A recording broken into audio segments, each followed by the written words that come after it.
नमस्कार, मैं हूं आपके साथ प्रदीप आजाद। कहते हैं कि एक चिंगारी को अगर हवा मिल जाए तो वो एक बड़ी आग की वजह भी बन सकती है। और राजस्थान की राजनीति में इस वक्त जिस तरीके से जो माहौल बना हुआ है, जो जगह जगह जो आग लगी हुई है, सियासी आग, जिस तरीके से बयानों का जो दौर चल रहा है, अभी तक ये लग रहा था कि हाँ, मौसम बदल रहा है, सर्दी का मौसम शुरू हो गया। बिल्कुल, सर्दी का मौसम जरूर शुरू हो गया, लेकिन राजस्थान की राजनीति में जो इस समय गर्मी का जो उबाल आ रहा है, उस पर इस वक्त तमाम राजस्थान के लोगों की नजरें टिकी है और तमाम नेताओं की, तमाम पार्टियों की नजरें टिकी है। हाल ही में मुख्यमंत्री अशोक गहलोत के एक बयान के सामने आने के बाद कांग्रेस की अंदरूनी हालात किस तरीके के स्थितियां पैदा कर रहे हैं, उस पर भी आज चर्चा होगी कि जब राहुल गांधी की भारत जोड़ो यात्रा दिसंबर के शुरुआती दिनों में राजस्थान में दाखिल होने वाली है और उससे ऐन वक्त पहले राजस्थान कांग्रेस का एक जो माहौल बना हुआ है, क्या वो राहुल गांधी की भारत जोड़ो यात्रा पर असर डालेगा? और जिस तरीके से जयराम रमेश ने अपना जो बयान दिया, उनको बोलना पड़ा, और तमाम दूसरे नेताओं के जो बयान आए एक बयान के बाद, जो मुख्यमंत्री अशोक गहलोत ने दिया, उसके बाद जिस तरीके से राजस्थान की सियासत की जो तस्वीर बदल रही है, और लगता है कि आने वाले टाइम में अभी और भी कई रंग दिखाएगी। आज इसी मुद्दे पर चर्चा, और चर्चा के लिए हमारे साथ मौजूद हैं सामाजिक नेता बच्चू सिंह बैसला जी। और बच्चू सिंह जी, अभी तक जो हालात बने हैं राजस्थान में, क्या लगता है कि कहानी क्यों शुरू हुई? हालांकि शुरुआत तो पहले हो चुकी थी, लेकिन एक नए सिरे से जो बयान की कहानी शुरू हुई और जो अब माहौल बन रहा है, और जिस तरीके से इस समय साफ तौर पर है कि कांग्रेस में खींचतान चल रही है, आप इसको किस नजरिए से देखते हैं? देखिए, नमस्कार। सर्वप्रथम तो सबको मेरा एक ही चीज़ है इस विषय पर कि राजस्थान की राजनीति को आप भी बहुत भली भांति लंबे समय से देख रहे हैं, और मैं भी बहुत इसको विशेष रूप से जो है देख रहा हूँ। और मेरा जितना नज़रिया है, उस नज़रिए से मैं ये कहना चाहता हूँ कि राजस्थान की सरकार की जो हालात हैं वो किसी से छुपे नहीं हैं। ये 4 साल प्रदेश की जनता, केवल जनता ने सफ़र किया है। इन्होंने अपनी घर की लड़ाई को राजस्थान की जनता को सफ़र करने के लिए मजबूर किया है, और इसके लिए पूर्णतः कांग्रेस पार्टी और उसके नेतृत्व जिम्मेदार है कि ये ऐसे हालात पैदा क्यों हुए। इसके लिए कोई दूसरा व्यक्ति दोषी नहीं है। कोई पक्ष विपक्ष की बात यहाँ कहीं 1% भी इस विषय पर नहीं है। मैं इन जनरल की बात कर रहा हूँ कि इसके लिए पूरी तरह अगर कोई जिम्मेदार है तो सिर्फ और सिर्फ कांग्रेस नेतृत्व जिम्मेदार है। दूसरा, आज जो स्थिति है, इनकी आपस में जो लड़ाई हो रही है, कुछ भी बात हो रही है, कोई कुछ कह रहा है, कोई कुछ कह रहा है। अब तो एक प्रदीप भाई ऐसा है कि जैसे कहते हैं ना, एक इंतहा हो गई। इस तरह के बयानों की एक पराकाष्ठा को हद पार कर चुकी है आज की डेट में, और हद पार करने के रूप में आज तो एक अभी रिसेंटली आपने भी देखा, मैंने भी देखा, एक नई फिल्म का और अवतार कर दिया गद्दार शब्द का। और उसका क्या, कौन है गद्दार, ये भी देखना और सोचने का विषय राजस्थान की जनता की नजर में छोड़ दिया है। सीधे तौर पर गद्दार या सचिन पायलट को कहा गया है। अब मैं वही कह रहा हूं, अब कौन है कौन नहीं है, सचिन है या अशोक गहलोत है, ये तो वो जाने या कांग्रेस नेतृत्व जाने, इसका निर्णय तो उनको करना है। लेकिन हम जो आम 36 कौम का बच्चा राजस्थान की जो 36 कौम जनता इस प्रदेश में निवास करती है, बड़ी शांति से, बड़े सामाजिक सद्भाव के साथ हमारे 36 कौम के लोग रहते हैं, वो सब लोग जरूर इस विषय पर सोच रहे हैं कि गद्दार कौन है और कौन नहीं है। ये हमें नहीं, मतलब हमें तो कांग्रेस की सरकार बनाई थी इस प्रदेश ने मिलकर 36 कौम के लोगों ने, और वो सरकार बनाई, वो सरकार हमारे लिए कितना क्या कर पा रही है? क्या केवल अपनी फिल्म बनाने में ही इन्होंने पूरा कार्यकाल निकाल दिया? और अब राजस्थान की जनता के सामने किस सूरत को लेके, किस चेहरे को लेके, किस बात को लेके, किस तरह से अपने मिशन को लेके कि हमने इस 4 साल इस प्रदेश को सफर कराने का काम किया है, अब ये किस हैसियत से सामने जाएंगे। मुझे तो बड़ा ये अफसोस हो रहा है इसका सोचने का। और रही बात कि इन्होंने कौन सही है कौन गलत है, ये निर्णय मेरा नहीं है और किसी का नहीं है, ये कांग्रेस नेतृत्व का निर्णय है, ये उसको तय करना चाहिए। लेकिन सबसे बड़ी बात विडंबना की है कि बयानों का जो एक हद पार करने वाली, जो पराकाष्ठा को हद पार कर गई, एक संवेदनशील व्यक्तित्व के धनी जिसको मुख्यमंत्री अशोक गहलोत कहते हैं, राजस्थान का गांधी कहते हैं, गांधी जी का सबसे अन्यायी अगर कोई माना जाता है तो इस प्रदेश में राजस्थान का अशोक गहलोत, जिसको गांधी, दूसरा गांधी के रूप में लोग देखते हैं।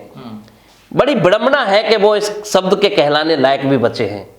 इस तरह की बात करके वो क्या पेश करना चाह रहे हैं राजस्थान की जनता के सामने। 36 कौम के लोग देख रहे हैं इस बात को कि क्या हो गया है अशोक गहलोत जी को। ये कैसे अशोक गहलोत जी हैं? वही अशोक गहलोत जी हैं जो कभी राजस्थान में अपने आप को कहते थे कि गांधी का अगर सबसे बड़ा कोई गांधी की छवि देखने को मिलती है तो राजस्थान में अशोक गहलोत राजस्थान का गांधी कहलाने लायक बनता है। लेकिन आज शायद ये राजस्थान के गांधी कहलाने लायक नहीं बचे, ये बिल्कुल सच्चाई है। और इस बात को मेरे जैसा एक सामाजिक व्यक्तित्व का व्यक्ति भी और 36 कौम के राजस्थान के व्यक्ति को ये सोचने पर मजबूर हो रहा है कि ये इस तरह की फड़फड़ाहट क्यों, ये क्या कारण है तुम्हारा, क्या तुमको ऐसा डर लगा हुआ है कि तुमको मुख्यमंत्री से हटा रहे हैं? कुछ ना कुछ तो है कि अगर आपको डर लग रहा है तो ही आप इस तरह का वक्तव्य देने के लिए मजबूर हो रहे हैं। मैं वहीं आ रहा हूं कि आखिर लगता क्या है कि अगर एक इतने वरिष्ठ नेता जो राजस्थान का इस समय पूरी बागडोर भी संभाले हुए हैं, अगर वो इस तरीके के शब्दों का इस्तेमाल करते हैं, पब्लिक डोमेन में इस तरीके के बयान देते हैं, क्या लगता है इसके पीछे की वजह क्या मानते हैं? मैं वही कहना चाह रहा हूँ। एक तरफ तो गहलोत साहब कहते हैं कि 102 विधायक हैं, उनके साथ 10 विधायक हैं। कभी कहते हैं कि मैं गांधी परिवार का लॉयल हूँ, गांधी परिवार मुझे कहेंगे तो मैं तुरंत इस्तीफा दे दूंगा। कभी कहते हैं वो सर्वे करा लो कि मैं उपयुक्त हूँ या दूसरा कोई व्यक्ति उपयुक्त है। कभी कहते हैं बयान, मतलब पल पल में बयानों का जो बदलाव देखने को देख रही है पूरे प्रदेश की जनता, वो समझ में नहीं आ रहा है। कभी कहते हैं कि मैं अगर मुख्यमंत्री भी नहीं रहा तो भी मैं कांग्रेस के लिए जान लड़ा दूंगा अगले चुनाव में। इसका मतलब क्या है? इससे आप जनता को क्या जताना चाहते हैं कि यानी कि आपको अब मुख्यमंत्री नहीं रखना चाहता है कि आला कमान? इसका मतलब तो यही लगता है। लेकिन बात ये भी है ना कि यहाँ सीधे तौर पर उन्होंने सचिन पायलट पर आरोप मढ़े, और दूसरी बात ये कि जो शीर्ष नेतृत्व है कांग्रेस का, वो भी लगभग अभी तक तो शांति है। मैं वही कह रहा हूँ, शीर्ष नेतृत्व की भी कुछ मजबूरियां हैं। शीर्ष नेतृत्व मजबूर यूँ है कि उनके पास कोई चारा नहीं है, और चारा इसलिए नहीं है कि पूरे देश की कांग्रेस सरकार का जो व्यवस्था चलाने का जिम्मा है वो राजस्थान पर है। देश में 2 ही प्रदेश में सरकार है, छत्तीसगढ़ में और राजस्थान में। छत्तीसगढ़ की मैं ये शब्दों में कहूँ कि छत्तीसगढ़ सरकार की दुकान में कोई इतना सामान नहीं है, बड़ा स्पष्ट रूप से कहने वाला व्यक्ति हूँ मैं। और राजस्थान सरकार के पास वो दुकान में सामान है कि वो एक दूसरे प्रदेशों को, राजनीति को, पार्टी को चलाने का सक्षम है। और उनके गले की घंटी इसलिए बन गया है कि वो कोई निर्णय नहीं ले पा रहे हैं, बल्कि जैसा हमने देखा है और राजस्थान की जनता ने भी, पूरे 36 कौम के व्यक्ति ने देखा है कि कांग्रेस इतना कमज़ोर नेतृत्व नहीं होता था। कांग्रेस नेतृत्व के बड़े बड़े लीडर जब पार्टी चले जाते थे तो कभी पार्टी को उनकी परवाह नहीं होती थी और दिग्गजों को निकाल के फेंकने का हिम्मत रखते थे। लेकिन आज उनकी मजबूरी हो गया है, आज ले दे के उनके पास एक प्रदेश है जो राजस्थान, जो पूरे देश की कांग्रेस का खर्चा चला रहा है। नहीं, असल जो बीमार, असली जो एक यूरिया जो मिलना चाहिए, यस, ऑक्सीजन यहाँ से मिल रही है। और जब ऑक्सीजन जहाँ से मिलती है, अगर उसी सिलेंडर की ऑक्सीजन बंद कर देंगे तो फिर क्या होगा? कांग्रेस खत्म हो जाएगी पूरी तरह से। जिसको ऑक्सीजन नहीं मिलेगी तो फिर कहाँ से चलाएंगी व्यवस्था? क्या यही वजह है कि लगातार बयानों की बारिश और आरोप प्रत्यारोपों का खेल खेला जा रहा है? मुझे तो यही लगता है, मैं तो बिल्कुल, मुझे लगता है, और शायद मेरे नज़र में राजस्थान की जनता को भी 100% आजकल ये लगने लग चुका है पूरी तरह से कि आज यही कारण है कि इसलिए नेतृत्व, राष्ट्रीय नेतृत्व जो है इनका आलाकमान फैसला नहीं ले पा रहा किसी विषय में। चाहे किसी को बनाए, हमें मतलब नहीं किसको बनाना, क्या करना क्या नहीं करना, ये सब कांग्रेस नेतृत्व के हवाले, उनका निर्णय है। क्योंकि जिसको जो करना होगा वो अब आने वाले समय पे अपना काम करेगा। अपने को वो, उनको क्या करना है ये उनका ये निर्णय है। ठीक है। सवाल ये कि जब राहुल गांधी की भारत जोड़ो यात्रा दिसंबर में आ रही है और उससे एन वक्त पहले जब ये कहानी एक नई, जो आपने कहा कि एक नई फिल्म बनना शुरू हो गई, क्या जरूरी था इस फिल्म की शूटिंग को, लगता है? बिल्कुल, मैं वही कह रहा हूँ कि लोग अलग अलग तरह से लोग बातें कर रहे हैं आज, क्योंकि राजनीति की चर्चाओं पर टिकी होती है।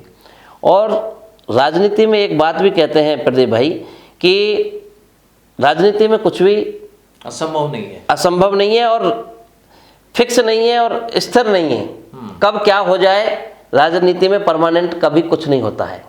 ये बिल्कुल कड़वी सच्चाई है जो बहुत सारे लोग भी बोलते हैं और मैं भी ऐसा मानता हूँ पक्का, कि राजनीति में कभी क्या हो जाए क्या नहीं हो जाए ये किसी को कोई पता नहीं है। एक पल में क्या हो जाए जिसने आपने सोचा नहीं हो, जो अपने आप को कहता हो कि मैं, मुझसे बड़ा तो कोई इस व्यवस्था का मालिक नहीं है, और वो बदल के पता नहीं कौन आदमी व्यक्ति बन जाए। इसलिए राजनीति जो है, अब ये जो बात है कई लोगों के निकल रही है कि साहब राजस्थान में अशोक गहलोत जी जो है ये बयान इसलिए दे रहे हैं कि जैसे ही भारत जोड़ो यात्रा की प्रवेश जो है राजस्थान में होगा, राजस्थान के बॉर्डर में कदम रखेगी और उसी समय ये फैसला होने वाला है कुछ बदलाव वाला, जो बात सामने आ रही है। लेकिन अगला जो है व्यक्ति ये कह रहा है, अगला जिस आदमी को ये कंट्रस्ट है कि मैं सारी व्यवस्था संभाल रहा हूँ, सारी व्यवस्थाएं कर रहा हूँ, और उसके बावजूद ऐसा कैसे हो सकता है, उसको वो कॉन्फिडेंस है। अब उस कॉन्फिडेंस में चाहे तो वो उसकी छटपटाहट हो या उसकी भड़बड़ाहट के ऊपर में उसके बयान निकल रहे हो इस तरह के, कि भाई इस तरह का कैसे हो रहा है, जिसकी मैं पूरी व्यवस्था मेरे हाथ में कमान है, और ऐसा कैसे हो सकता है। तो मैं वही कह रहा हूं कि बयानों में वही बदलाव, सारी चीज। एक तरफ तो कह रहे हैं कि नहीं राजस्थान में तो मैं ही हूं, सब कुछ जो कुछ भी हूं मैं ही हूं, और एक तरफ कह रहे हैं कि मैं तो सरकार में नहीं भी रहूंगा तो मैं तो फिर भी कांग्रेस के लिए जान लड़ा दूंगा। तो ये बयानों की जो विरोधाभास है, बयानों का जो मैचिंग नहीं कर रहा है, जवान एक वो कहते हैं ना, उसके साथ मैचिंग नहीं कर रहा, उनके शब्दों का जो उनकी जवान के साथ भी मैच नहीं कर रहा, जिस तरह से बदलाव का जो खेल चल रहा है, इस बात से क्या लगता है राजस्थान की जनता तो ये जान रही है कि कुछ तो हो रहा है। क्या लगता है ये लगातार पहले भी जैसे सचिन पायलट पर आरोप लगते रहे और अब फिर बयानों के जरिए उन्होंने कह दिया कि उनके पास तो 10 विधायक भी नहीं है या कोई लेन देन का भी उनके पास प्रूफ है, कुछ इस तरह की जो चीजें कही गई है, इसके पीछे की वजह? अब आज पूरा प्रदेश का मीडिया और बड़े बड़े ब्लॉगर राजस्थान में जो ब्लॉग लिखने का काम करते हैं, चाहे कोई भी हो, वो सब लोगों का ये क्वेश्चन सामने आ रहा है। जो आपने कहा है बिल्कुल ये बात समय की आवश्यकता है। अगर गहलोत साहब को ये सब चीज़ें हैं उनके पास सबूत, तो उनको प्रस्तुत करने चाहिए, जिससे लोग बेनकाब हों, और बेनकाब हो तो जनता भी नहीं स्वीकारे और नेतृत्व को भी पता लगे कि यार वास्तविकता अगर इनकी ये है तो इनको नहीं मौका देना चाहिए किसी को। और रही बात, आपने ये किया, लेकिन आपके साथ एक बीच में एक एपिसोड और हुआ था, उसको हम ध्यान नहीं भूलना चाहिए, वो भी आपको प्रदेश में नोटिस रखना चाहिए। ऐसा भी शायद इतिहास में पहली बार हुआ है किसी पार्टी, और जैसा स्वयं गहलोत साहब राजस्थान के मुख्यमंत्री बयान दे रहे हैं कि इतिहास में ऐसा पहली बार है कि किसी राजनीतिक पार्टी का पीसीसी चीफ रहते हुए और इस तरह का सरकार के साथ में जिसने मतलब दगाबाजी करके और पार्टी को गिराने का, सरकार को गिराने का काम किया है। लेकिन इनके साथ ये भी पूछो कि ऐसा भी एक बार ही हुआ है पहली बार कि इस गांधी परिवार के नेतृत्व में जब देश में पूरे भारत जब से आज़ाद हुआ है तब से लेकर आज तक गांधी परिवार की सरकार चल रही है देश में, और आला कमान गांधी जी परिवार ही इनके हाथ में रहता है कमान में। और उन्होंने एक लाइन के प्रस्ताव से आज तक अशोक गहलोत को मुख्यमंत्री बनाया, एक लाइन के प्रस्ताव से उन्होंने सारे निर्णय लिए। परशुराम मदेरणा किसी समय राजस्थान के मुख्यमंत्री बनने जा रहे थे, लेकिन एक लाइन के प्रस्ताव से अशोक गहलोत मुख्यमंत्री बने थे उस जमाने में।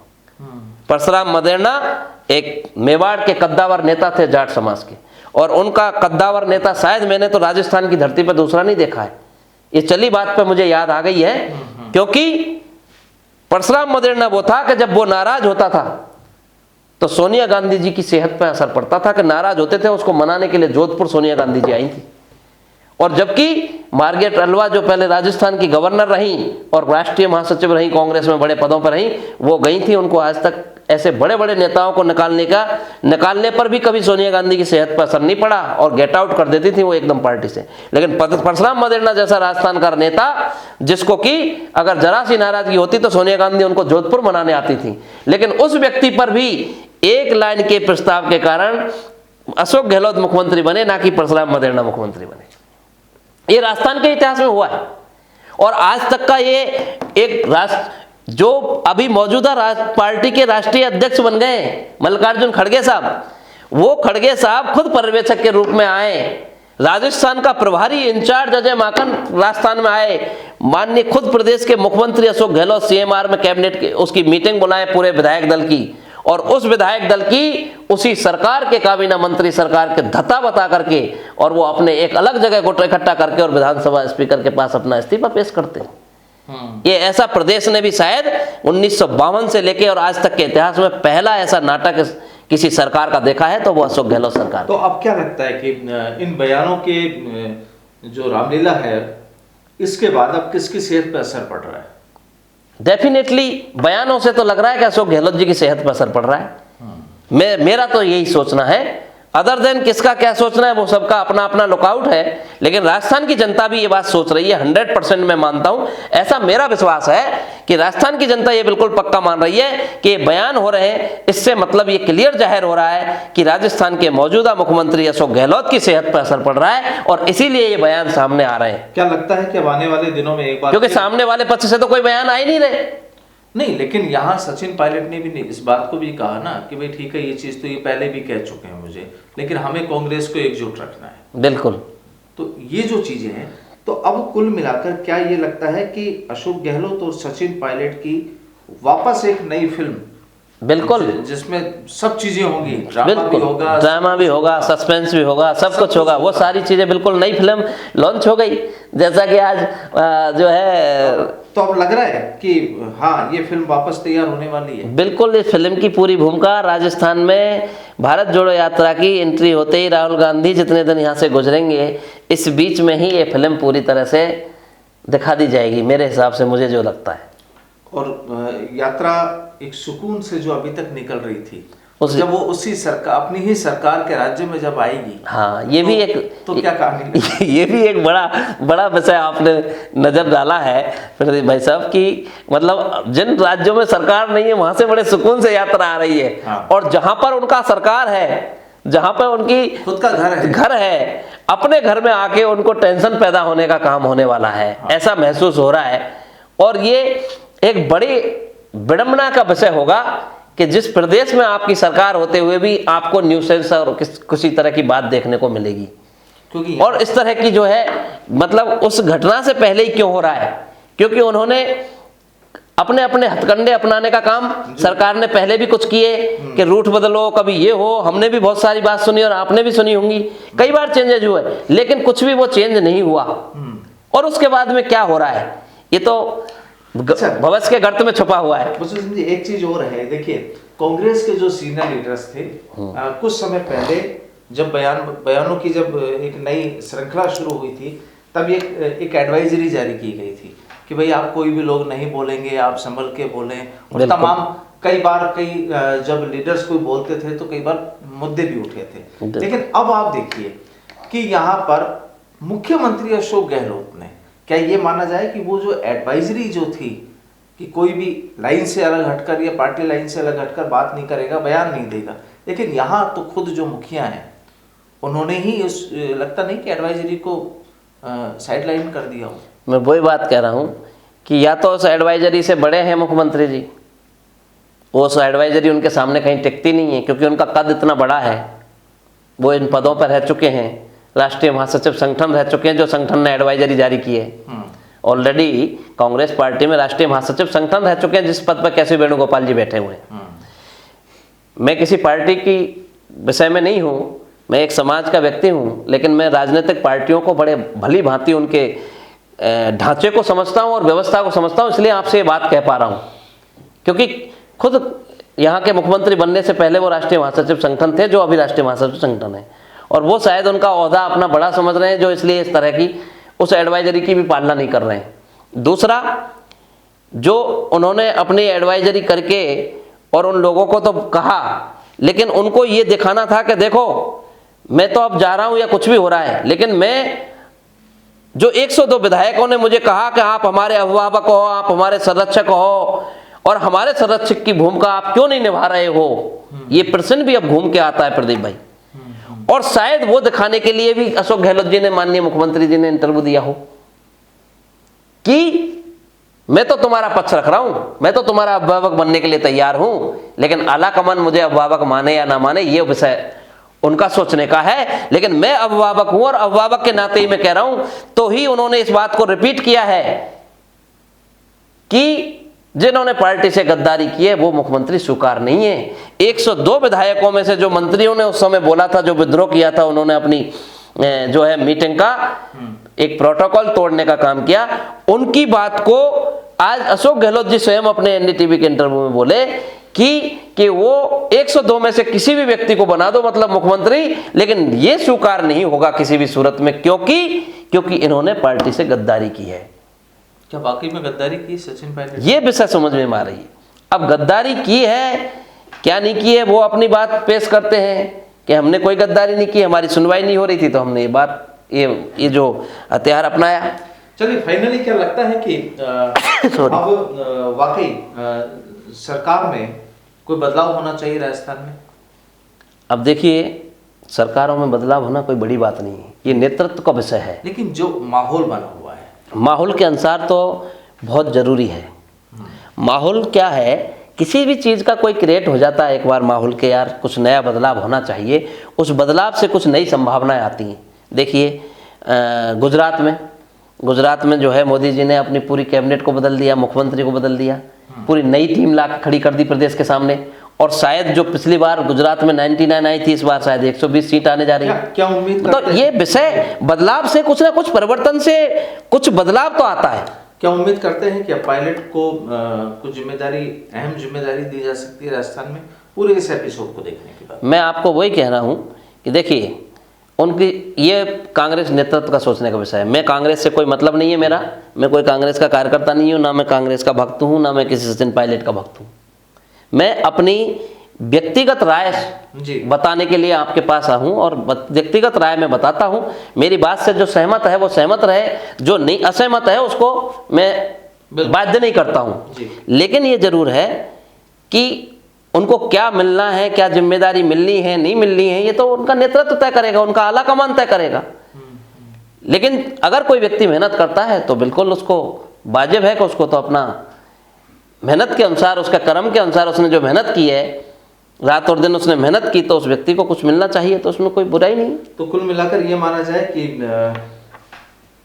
क्योंकि अक्सर कहा जाता है कि जब एक दिए वाली एक कहावत कही जाती है, बिल्कुल क्या ये चीज चल रही है राजस्थान में? बिल्कुल 100% चल रही है। इस विषय पर मैं आपको और एक शब्द और कहूँगा, ये दीपक वाली बात भी है और साथ में मुझे दूसरी बात भी ध्यान आ गई कि दीपक की तरह ऐसे होता है, जब दीपक जलता है और दीपक जलता है तो दीपक में से, दीपक की बत्ती में जो है तेल जो है उस दीपक में भरा हुआ होता है, और जब वो तेल बिल्कुल पूरा सूख जाता है और बत्ती अकेली रह जाती है, और बत्ती जब अकेली रह जाती है तो दीपक का तेल खत्म हो चुका है और बत्ती अकेली रह गई है। लेकिन बत्ती अकेली, उस बत्ती का जो तेल जो बत्ती ने पिया हुआ था वो तेल भी फूक जाता है, तो बत्ती फिर फड़फड़ाहट करती है, और फड़फड़ाहट करते वो लास्ट में उसका दी एंड होता है, उस बत्ती का बुझने का काम होता है। तब वो इस तरह की फड़फड़ाहट जो है हमारे प्रदेश के मुख्यमंत्री के भी बयानों में झलक रही है, प्रदर्शित हो रही है। लेकिन साथ में मैं एक चीज और कहूँगा, इसी के साथ मुख्यमंत्री जी की एक बात और झलक रही है, जो मैं इस बात से बात आगे बढ़ने वाली बात है कि आज राजस्थान में मुख्यमंत्री जी बड़े ताबड़तोड़ कार्यक्रम जहाँ भी जा रहे हैं, गुजरात का चुनाव चल रहा है फिर भी प्रदेश में लगातार कार्यक्रम चल रहे हैं, क्योंकि उनको पता है कि पता नहीं 1 साल का समय अपने को मिले नहीं मिले, तो अभी कर लो जितना काम करना है। तो वो सारी बातें जो हम देख रहे हैं और प्रदेश की जनता देख रही है, तो मुझे एक चीज और समझ में आ रही है कि जहाँ जा रहे हैं वहाँ पर कुछ नया बीज बोने का काम कर रहे हैं, और वो नया बीज राजस्थान की शांति और सद्भाव को बिगाड़ने का भी काम कर रहे हैं माननीय राजस्थान के मुख्यमंत्री। और उसको कैसे कर रहे हैं कि एक समाज के जहन में ऐसा भर रहे हैं कि दूसरे समाज के खिलाफ कोई बात ऐसी भर रहे हैं, उनको ऐसा बोलने के लिए प्रेरित कर रहे हैं, उनको इस तरह का उकसाने की स्पीच दे रहे हैं उनके बीच में जाके कि जिससे वो अपोजिट हो जाएं और वो लोग आपस में एक सामाजिक सौहार्द बिगड़ जाए और राजस्थान में एक छाछ बिखर जाए कि कोई भी भाजपा, कांग्रेस, सचिन पायलट, XYZ2, कोई भी XYZ, मतलब कोई भी व्यक्ति इस पूरे व्यवस्था का एक साथ फायदा नहीं ले पाए। ऐसी छाछ बिखर जाए कि मैं नहीं तो दूसरा कोई दूसरा बन ही नहीं पाए। तो वाकई इस तरह के भी बयान हो रहे हैं। अभी मैं थोड़ी देर दोपहर पहले ही उनके स्पीच सुन रहा था। अंबेडकर शिक्षा संगठन बना हुआ है SC वर्ग का, उसमें भाषण चल रहा था। उसमें बोल रहे थे कि मिशन 72, अशोक पारासर जी करके एक जो कर्मचारी यूनियन थी पहले हमारे राजस्थान प्रदेश में, उन्होंने एक मिशन 72 करके, मिशन 72 करके एक संगठन बनाया था कर्मचारियों का। तो उसमें SC ST को छोड़ के मिशन 72 का मतलब 36 कम्युनिटी के लोगों का, केवल SC ST का अलग हो गया और बाकी अदर्स का 72 हो गया। तो उसमें एक प्रमोशन पे, आरक्षण में प्रमोशन वाली विषय पे कई बार प्रदेश में बात होती है और कई प्रदेश में किसी में भी होती है इस तरह की कर्मचारियों की डिमांड। तो उस विषय को भी उन्होंने वहां पर जो है उदाहरण पेश किया कि उसमें माननीय गहलोत साहब, आपकी खुद का समुदाय भी आता है 72 के अंदर।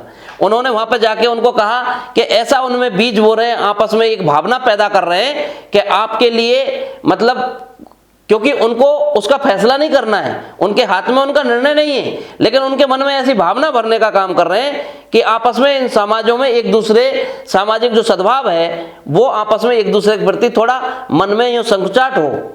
तो इस तरह का कई बार जाके आज प्रसादी मीणा जी कैबिनेट मंत्री जो संविधान के होते हैं मंत्री, कोई किसी कम्युनिटी का नहीं होता, किसी एक उसका व्यवस्था का नहीं होता, उन्होंने जो है बयान कभी अभी थोड़े दिन पहले एक बड़ा अलग जारी किया कि हम किस काम के लिए बैठे हैं, कोई आके देखे वो काम से जाएगा। ये कैबिनेट मंत्री का जवाब है। सोचने का विषय है प्रदीप भाई। ये इस प्रदेश में शायद ऐसा कोई कैबिनेट मंत्री, सरकार किसी काम को ठंडा करना चाहती है तो उसकी शांति, उस पर आग पे पानी डालने का काम करती है, ना कि उसको आग जलाने का काम करती है ना। तो ये जो बात है ना, ये बिल्कुल स्वीकार्य नहीं है। और ये 36 कौम के लोगों को भी ये दिख रहा है कि इस तरह की बात पैदा करने का मतलब है कि आपस में सामाजिक जो ताना बाना जो बना हुआ है, उस ताने बाने में कहीं आपस में कोई वैमनस्यता पैदा ना हो जाए। तो इस तरह की बात भी कई जगह देखने को मिल रही है और उसका एक ही कारण है कि मैं नहीं तो दूसरा कोई नहीं, सब बिखर जाए, फैल जाए, एक स्पष्ट बहुमत किसी का नहीं आ पाए, ऐसी स्थिति पैदा कर चलूं मैं मुख्यमंत्री रहते रहते। तो देखिए, ये है राजस्थान में बिखरी हुई वो सियासी छाछ, जिससे वाकई, क्योंकि कल्पना कीजिए कि अगर आपके सामने जब छाछ बिखरी हुई होती है तो उसको समेटना वाकई बेहद मुश्किल हो जाता है। और अगर वो छाछ सियासत वाली हो, जहां पर राजनीति वाली छाछ हो, तो बहुत मुश्किल होता है। और लगता ऐसा है कि अब वो माहौल शायद राजस्थान में धीरे धीरे बनना वापस शुरू हो चुका है, क्योंकि एक तरफ राहुल गांधी की भारत जोड़ो यात्रा दिसंबर के शुरुआती दिनों में दाखिल हो रही है और अगले कुछ महीनों बाद राजस्थान में विधानसभा चुनाव भी होने हैं। हालांकि चुनाव का बिगुल तो बच चुका, तमाम पार्टी और नेताओं ने अपनी अपनी तैयारियां पूरी कर ली है। लेकिन एक बड़ा सवाल ये कि राहुल गांधी की भारत जोड़ो यात्रा रूपी जो बारात राजस्थान में दाखिल होने वाली है, क्या वाकई यहाँ पर ये बारात आसानी से निकलेगी या यहाँ पर भी कोई सियासी भंगड़ा होने वाला है? देखेंगे वक्त आने पर, और लगातार चर्चाओं का तो जारी रहेगा। बहरहाल बहुत बहुत शुक्रिया बच्चू सिंह जी, आपसे धन्यवाद। नमस्कार। नमस्कार। राम राम।